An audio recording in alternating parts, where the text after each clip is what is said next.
Supreme Duelist Stickman นะครับเป็นเกมที่ถูกสร้างมาตั้งแต่ 2018 ซึ่งเก่าแก่อยู่พอสมควรเลยนะครับสำหรับใครที่เล่นเกมนี้จนถึงทุกวันนี้ครับคิดดูสิครับเกมนี้เป็นเกมที่ค่อนข้างดังมากอยู่พอสมควรตั้งแต่ปี 2019 ขณะคนไทยบางคนยังเล่นเลยครับจนถึงปี 2021 ซึ่งผมก็ไม่รู้หรอกครับว่าใครยังเล่นกันอยู่หรือเปล่านะสำหรับคนไทยนะแต่ผมต้องบอกเลยครับว่าเกมนี้ก็เป็นเกมอีกตำนานหนึ่งกันเลยทีเดียวที่ทางผู้พัฒนาเกมเนี่ยเขาได้พัฒนาไปไกลมากกันเลยทีเดียวจากเกมธรรมดาที่ผู้พัฒนาเกมเขากะจะเป็นเกมล้อเลียนนะครับกับกลายเป็นเกมที่โคตรจะจริงจังแล้วก็โคตรจะมันเลยแหละครับ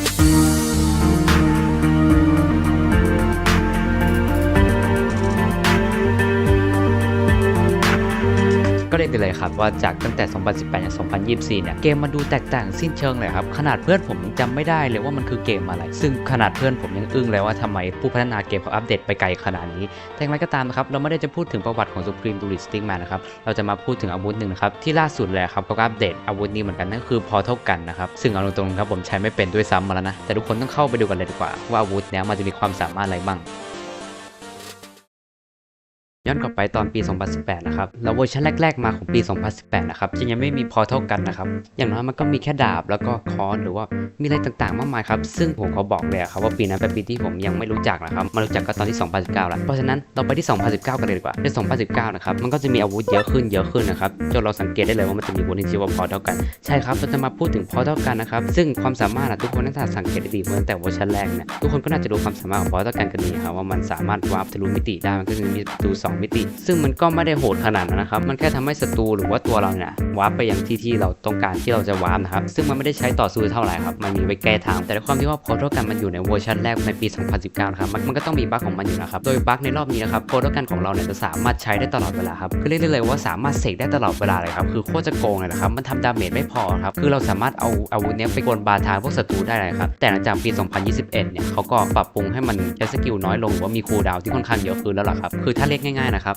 โดนเนิร์ฟเพราะฉะนั้นเราไปที่เวอร์ชัน 2021 กันเลยดีกว่า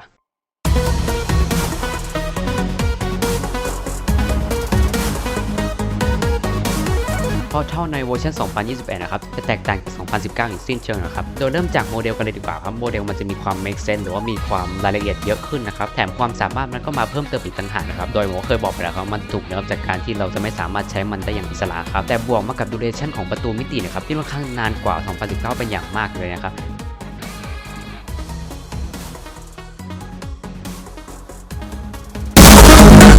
แต่จะเป็นอะไรก็ตามครับทุกคนต้องรอดูก่อนกันเลยดีกว่าจะได้เปรียบเทียบดีๆนะครับพอเท่ากัน 2021 จะเก่งกว่าพอเท่ากัน 2019 เป็นอย่างมากเลยครับเพราะด้วยความที่ว่าพอเท่ากัน 2021 เนี่ยดูเรชั่นประตูมิตินะครับมันสามารถอยู่ได้นานกว่าเป็นอย่างมากแต่ 2019 นะครับมันสามารถใช้ได้ตลอดเวลาซึ่งถ้าเราเปรียบเทียบดีๆนะครับทุกคนจะเลือกอะไรระหว่างใช้ได้อย่างอิสระพอได้ตลอดเวลาหรือว่าจะเอาดูเรชั่นของประตูมิติที่โคตรจะนานเลยแหละครับอันนี้ขึ้นอยู่กับช้อยของคุณแล้วนะแต่ผมว่ายังไงมันก็ถูกบัฟมาอยู่นี่ครับเพราะฉะนั้นเราไปที่ปัจจุบันกันเลยดีกว่า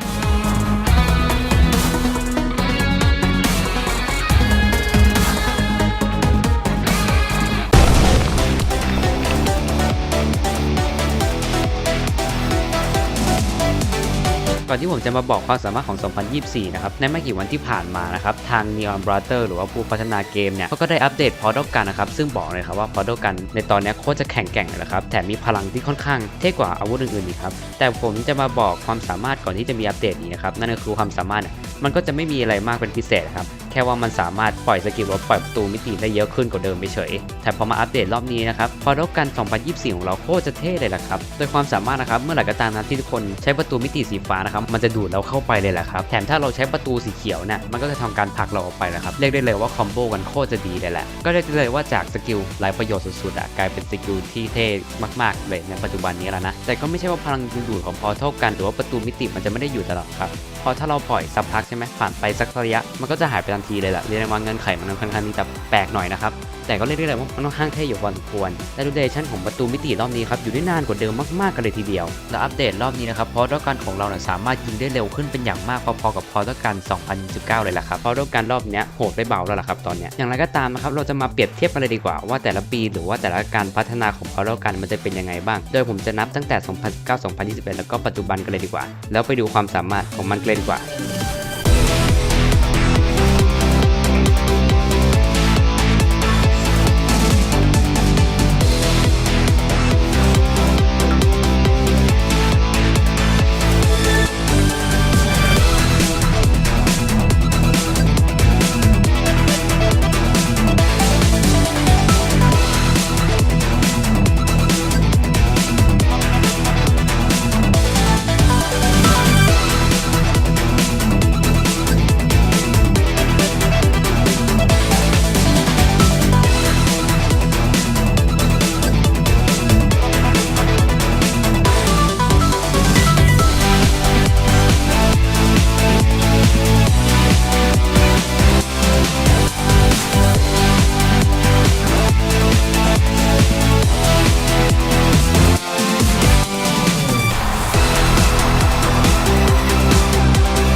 เอาละครับผมหวังว่าคลิปนี้ก็น่าจะมีประโยชน์สำหรับทุกคนนะครับสำหรับใครที่อยากฟังเนื้อหาเกี่ยวกับอาวุธต่างๆหรือว่าความสามารถของอาวุธต่างๆครับซึ่งแต่ละอาวุธนะครับมันก็จะมีการพัฒนาหรือว่ามีรีดีไซน์อะไรนู่นนี่นั่นต่างๆบ้างมีความสามารถเพิ่มมาถูกบัฟถูกเนื้ออะไรก็ว่าไปแต่เอาตรงๆนะครับทั้งที่ผมเล่นมาตั้งแต่2019ถึง2024เนี่ยผมยังจำไม่ได้เลยว่าตั้งแต่